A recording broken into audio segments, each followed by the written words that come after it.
When I got discharged, I wasn't strong, not even close. Every step felt heavy, every movement slow, and the only reason I agreed to stay at my parents' house was because they insisted. "You'll be safer here.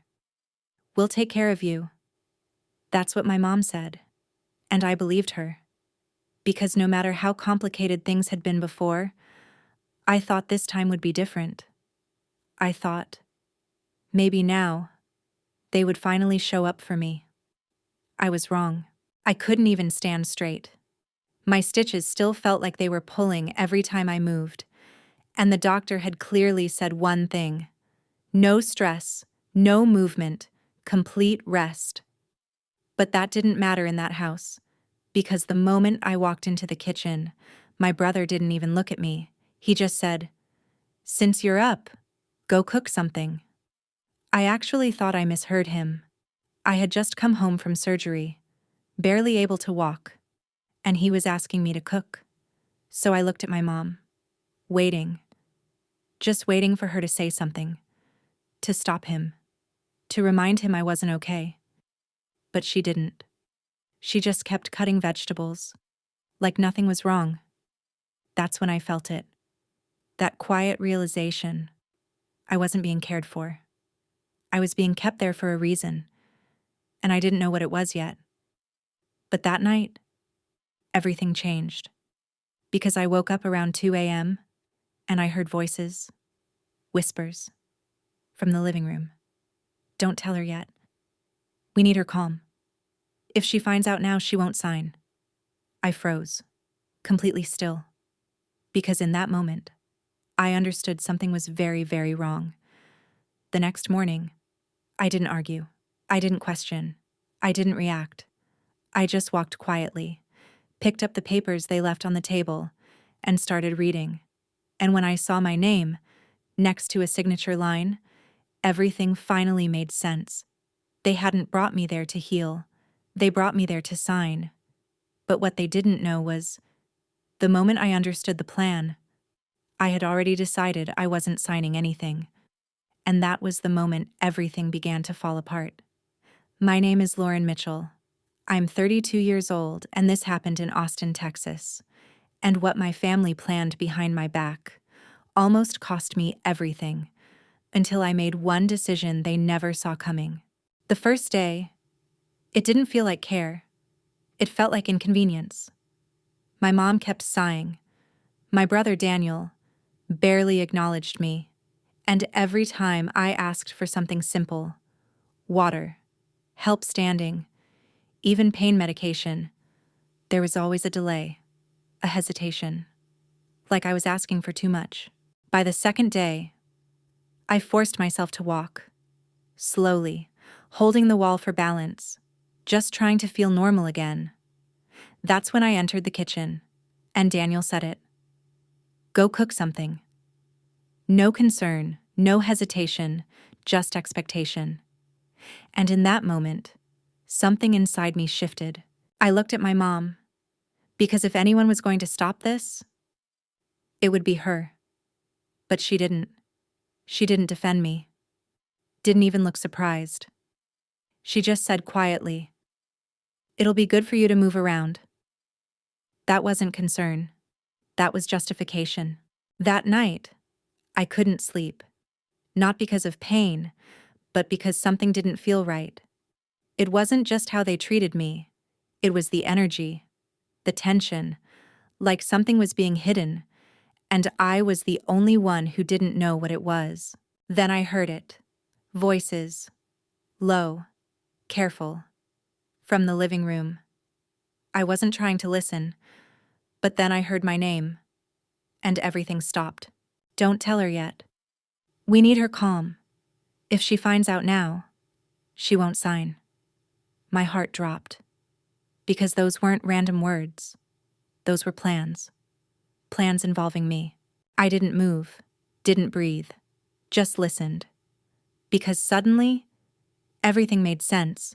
The fake concern, the forced kindness, the pressure to stay. It wasn't about helping me. It was about controlling me.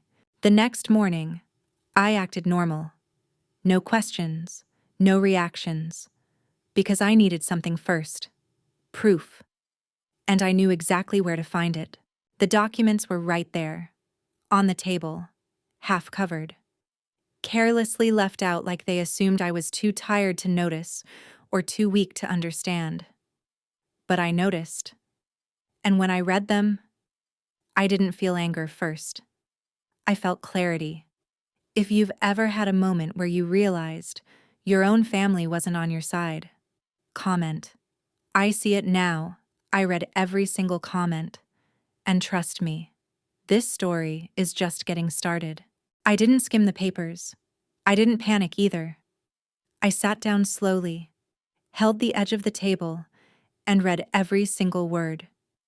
Because something inside me already knew. This wasn't small. It wasn't just paperwork.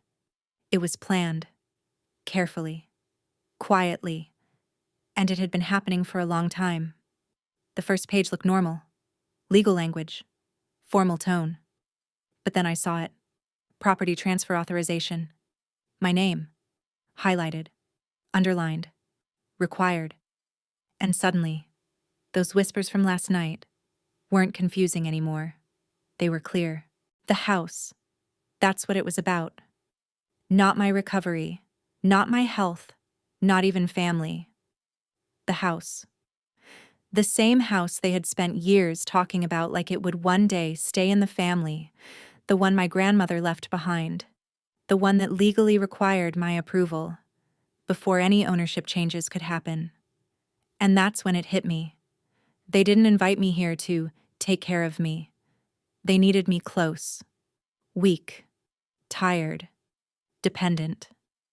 So I wouldn't question anything. So I would just sign. Everything started making sense. The sudden calls, the urgency. You should recover here. It'll be easier for you. They weren't worried about me being alone. They were worried about me being alert. Because if I had stayed in my own apartment, I would have read everything carefully. I would have asked questions. But here, they thought I was too weak, too distracted, too trusting. My brother Daniel wasn't just being rude. He was playing his part, keeping me uncomfortable, keeping me off balance. Because when people feel small, they don't push back. And now I understood. His behavior wasn't random. It was intentional. Every comment, every cold look, every moment he made me feel like a burden was meant to wear me down before they ever put the papers in front of me. But my mom, that hurt more.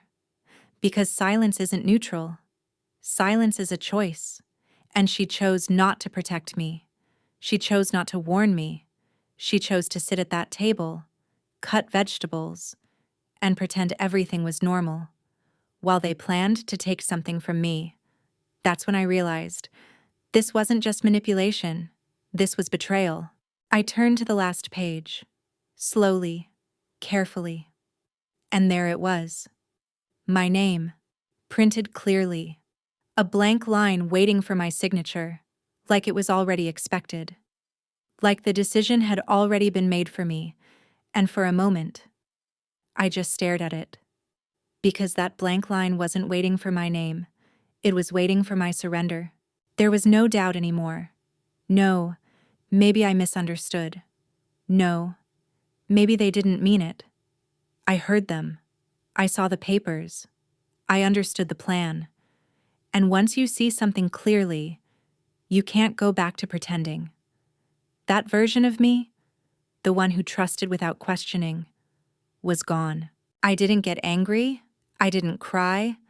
I didn't storm into the living room, because that's what they expected.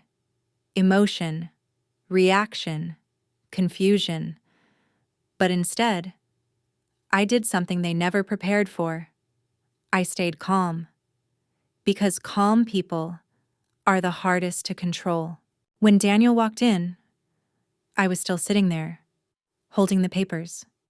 He glanced at me quickly. "You saw those?" he asked. I nodded, kept my voice steady. "Yeah, I'll look at them later." And just like that, He relaxed because he thought I didn't understand. But I did understand. Completely. And instead of refusing immediately, I made a different choice. I played along. Because if they thought I was unaware, they would make mistakes. They would reveal more. And I needed that. Not just to protect myself, but to make sure they never tried this again. If you've ever realized someone was pretending to care while planning something behind your back, comment. I would stay calm too, because sometimes silence is not weakness, it's strategy. I read every single comment. That entire day, I didn't say a single thing about the papers. Not to my mom, not to Daniel, not even a hint. Because the moment you expose what you know, people change their behavior. They become careful, controlled, harder to read. And right now, I needed them exactly how they were. Comfortable, confident, certain that I hadn't figured anything out. So I stayed quiet. Not because I was afraid, but because I was preparing. Once you know the truth, you start noticing things differently. The way Daniel kept checking his phone, the way my mom avoided eye contact whenever the documents were mentioned, the way conversation suddenly stopped when I entered the room. It wasn't subtle anymore. It was obvious, because now I knew what to look for. And the more I watched, the more I realized something important. This wasn't their first step. This was their final move. That evening, my mom brought it up casually, too casually. You saw the papers, right? I nodded slowly. She smiled the kind of smile people use when they want something from you. It's nothing complicated, just paperwork to keep things organized. That word almost made me laugh, because stealing something quietly always sounds polite when you rename it. Daniel didn't pretend. He never did. Just sign it tomorrow, he said, like it was already decided. Like my opinion didn't matter. It'll make things easier for everyone. Everyone. But not me. And that's when I realized they weren't even trying to hide it anymore. They just thought I wouldn't resist. So I nodded, kept my voice soft. Yeah, I'll go through it. And that's all they needed. That small agreement was enough to relax them. Because in their minds, I was still the same person. The one who didn't question, didn't push back, didn't fight. But they didn't realize. I wasn't agreeing. I was observing. That night, I didn't sleep again. Not because of pain, but because I needed certainty. So I got up slowly, walked back to the table, and read everything again. Every clause, every condition, every hidden detail. And that's when I saw it. Something worse than I expected. Buried deep in the document was a clause most people would miss. Small, technical, easy to overlook, but I didn't. Permanent transfer of ownership rights. Not temporary, not shared. Permanent. That meant once I signed, my part was gone. No claim, no control, no way to undo it. That's when the full picture became clear. This wasn't about simplifying anything. This wasn't about family decisions. This was removal. They weren't trying to include me. They were trying to erase me. From the property. From the inheritance. From everything my grandmother had left behind. And strangely, I didn't feel emotional anymore. No anger, no sadness, just calm. The kind of calm that comes when everything makes sense, because confusion is painful. But clarity? Clarity gives you power. And for the first time since I walked into that house, I wasn't the one being controlled anymore. The next morning, I woke up early, before anyone else, sat at the table, and placed the documents exactly where they left them. Like nothing had changed. Like I hadn't read everything twice. like I hadn't already made my decision. Because today, I wasn't just reacting anymore. I was setting the outcome. If you've ever stayed quiet, not because you were weak, but because you were waiting for the right moment. Comment. Timing is everything. Because real power isn't loud, it's controlled. I read every single comment. That morning felt different. Not because anything had changed in the house, but because I had. I walked into the kitchen slowly, carefully, just like the past few days, holding the counter slightly, keeping my movements believable, because they still thought I was weak, still thought I needed them, and that illusion, I wasn't going to break it yet. My mom looked at me. Feeling better today? I nodded. A little. And that small answer was exactly what she wanted to hear. Daniel walked in right after, coffee in hand. Same attitude, same confidence. He didn't even sit properly, just dropped the folder on the table. Let's just get this done today. Not a request, a decision. And I noticed something in his tone, urgency, because now they needed it finished, before anything could go wrong. My mom pulled a chair out for me. Sit. Don't strain yourself. Her voice was soft, caring, almost convincing, but now I could hear it clearly. It wasn't concern, it was control. Because if I felt cared for, I wouldn't question anything. If I felt safe, I wouldn't resist. And that's exactly what they were counting on. Daniel slid a pen toward me. Simple, black, ordinary. But in that moment, it felt heavier than it should have. Because it wasn't just a pen. It was pressure, ownership, finality. He leaned back slightly. Just sign at the bottom. Like it was nothing. Like it didn't change everything. I didn't touch the pen immediately. I just looked at the paper. Let the silence stretch. Because silence makes people uncomfortable. And I could feel it. Daniel shifted slightly. My mom glanced at me, waiting, watching. Both of them expecting the same thing. Compliance. Then I did something small, something simple. I looked up and asked, "Did Grandma actually approve this?" The room changed instantly. Not loudly, not dramatically, but enough. Because that question wasn't part of their plan. Daniel answered too quickly. Of course she did. But his voice wasn't steady. And my mom? She didn't speak. She just looked down. And that silence said more than any answer ever could. Because truth doesn't hesitate. But lies? They pause. That's when I leaned back slightly. Not weak, not unsure, just different. And for the first time, they noticed. Daniel frowned. What? And I realized something in that moment. They could feel it. The control was slipping.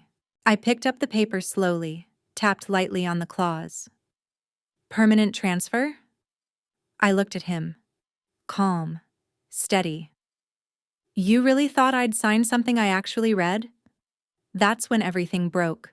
Not loudly, but completely. Because now, there was no pretending left. Daniel's expression hardened. My mom looked panicked. And in that moment, I saw the truth clearly. Not just what they did, but who they were willing to become, to get what they wanted. And that hurt. But it didn't shake me. Because now, I was in control.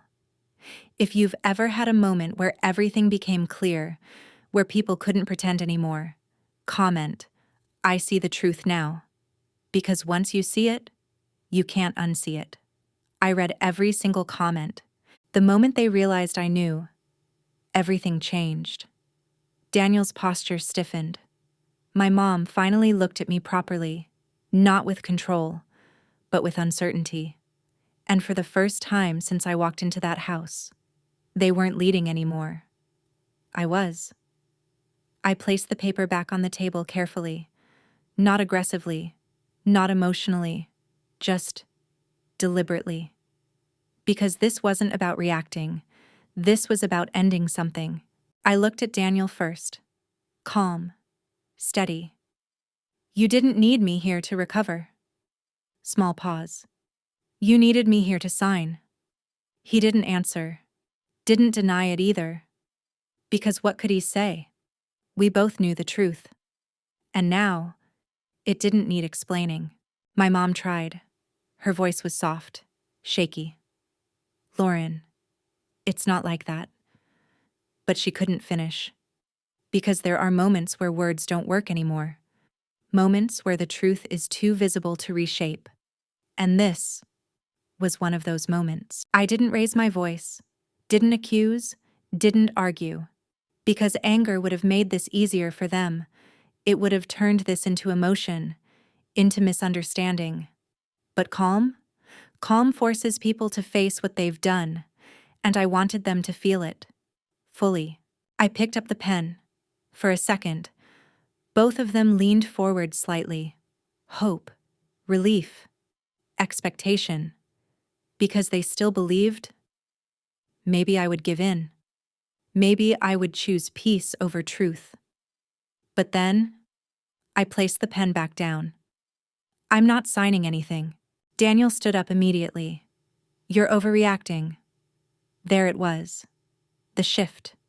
From control to frustration. Because when manipulation fails, it always turns into blame. It's just paperwork. But we both knew it wasn't. I looked straight at him. No hesitation. If it was really just paperwork, you wouldn't have needed to wait until I was weak. That hit hard. Because truth doesn't need volume. It just needs accuracy. And that sentence left no space for denial. I stood up slowly, still careful because of the surgery, but steady, stronger than when I arrived. Not physically, but mentally, emotionally, completely. Because I wasn't leaving confused anymore. I was leaving clear.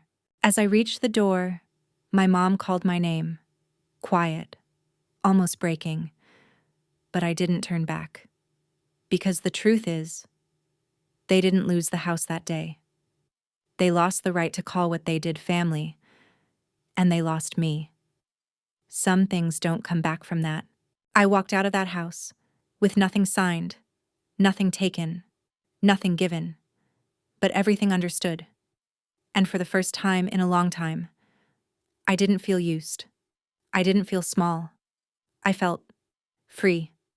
Because sometimes, the strongest thing you can do is not fight. It's walk away. They thought I needed them to heal. But the moment I saw the truth, I realized they were the reason I couldn't. And the truth is, I didn't lose a home that day. I walked away from a setup. If you've ever chosen yourself after realizing people were using you, comment, I choose me. And if this story hit you, make sure to subscribe. I read every single comment, and there's another story waiting for you right now.